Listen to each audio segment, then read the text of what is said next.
Now, we had a question put to us a couple of hours ago by someone in the Arctic tundra, why our transmissions are necessary. Well, the underlying reality is that we are on a collision course.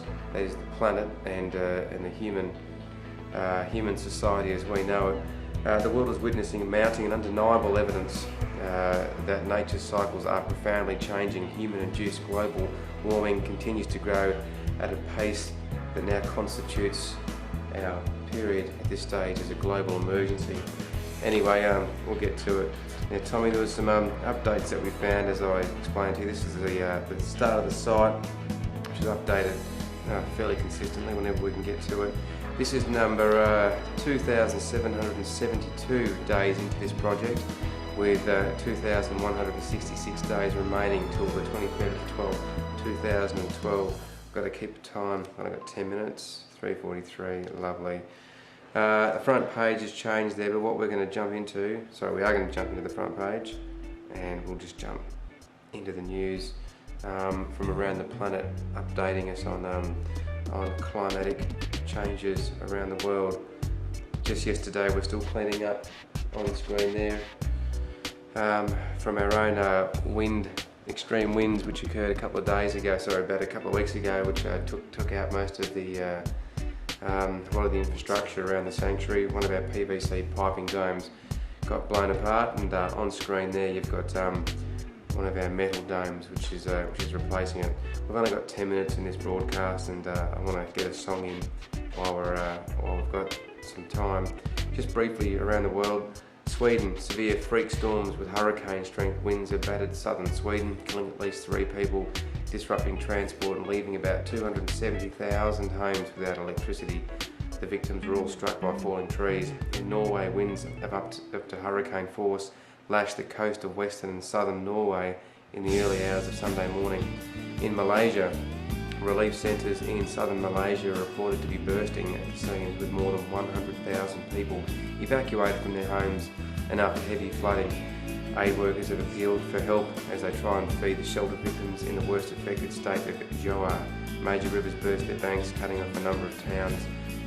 Continuing on, in Brunei, mud and large rocks came rumbling down near a home in Beng Kurong, Mazin, as a result of a landslide triggered by heavy downpours over the past few days in that area. In Iran, another landslide has inflicted heavy damages on the water, power and communication installations and utilities, as well as large number of residential units in the stricken area in a highland region in the vicinity of Tanakhban in northern Iran. Moving on to snow and cold in the US, the ice storms blamed for at least 19 deaths in the US continued to lash much of the nation on Sunday as crews tried to restore power to hundreds of thousands, and slick roads spawned many accidents that occurred.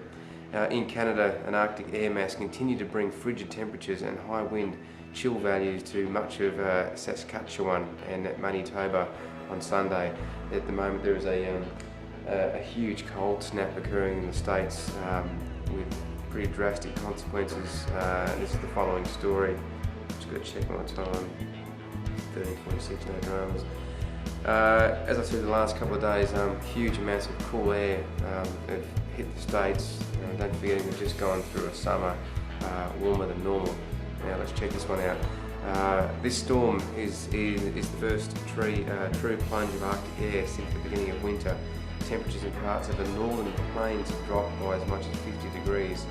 The temperature in Grand Forks, North Dakota, reached 24 on Thursday, and by Friday morning it plummeted to -18. In California, citrus growers brace for potential disaster Saturday as temperatures across the state dropped to record lows that forecasters predicted could linger until the middle of next week. Temperatures in San Joaquin Valley, I think that's how you say it, where much of the state's nearly $1 billion citrus crop is grown, dropped into the teens overnight as growers burned fires, spawned warm irrigation water and ran giant fans to keep cold air away from the oranges, lemons and tangerines.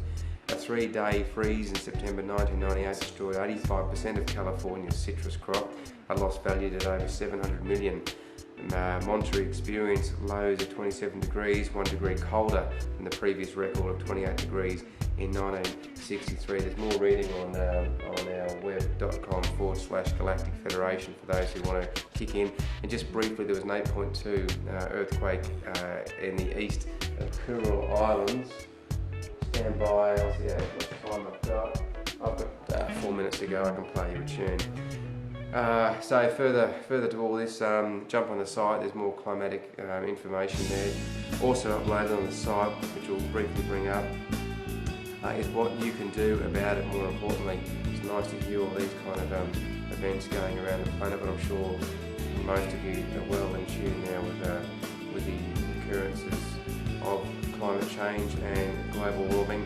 But on the site, federation.com, under the heading of what you can do about it, there is much you can do.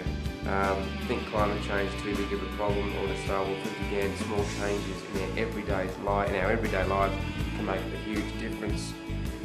Make energy conservation permanent and part of your lifestyle. There's lots and lots of tips there to help you reduce your footprint on the planet. We need everyone's help as much as possible.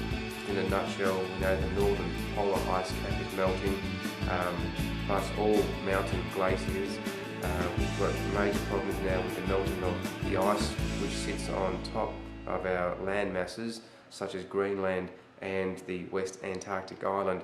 Now, if either one of these areas start melting, so they continue to melt, and we're left with nothing, we're going to look at 20-foot sea rise globally for just one of these land masses. Gives you some indication. It's getting warmer, more precipitation, more storms are coming our way, so start getting used to it. Before going into any of those sites, I'm just going to play out a tune for you while we've got a couple of minutes. We're going to head to our band, which is MILK. Sometimes they are seen as serotonin, sometimes they are seen as Redlands. I don't think I can go much bigger than that before I say goodbye. Oh, we can, there you go. So, see you later, folks. This has been a broadcast for the 16th of January 2007. Really going out to Tommy at the ambulance centre, just so we can give you a quick update on planetary orbs. Anyway, I'm going to make my Muppet a bit smaller. There we go. Well, that was a bit small. Didn't expect it to go that small. Got to stay in there some way. What's the point? There we go, beautiful. And we're going to listen to, while we've got some time, let's listen to Black. Oh, we're going to go Black. Yeah, let's just listen to some Black. I think so. It'll load up a bit. Anyway, that's all on our site, web.mac.com/Galactic Federation. Anyway, let's pump it some tunes, and au revoir for the 16th of January. Know who you always